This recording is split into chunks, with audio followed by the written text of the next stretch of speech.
Hello everybody, this is just a quick video, and wow, feel that wind. If you were here for sure, you'd be feeling it right now. Looks a little intense. It's not that bad over here, unlike a couple of areas, and I'm sorry about the zoom. This is past 4 o'clock in the morning on Sunday.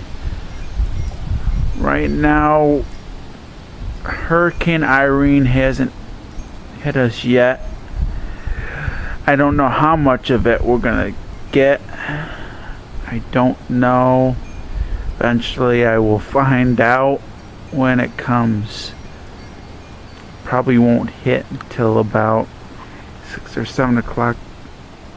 Probably in a little while, a couple hours from now. But at times the wind, it does pick up at times. I've been out here, so this is just a quick Hurricane Irene update. And if it's being hit in your area intensely, you know what to do. Alright, peace out to you all, and I'm sorry about the zoom. I guess it's like that in the nighttime. Oh well. So, peace out to you all. Vlog you later.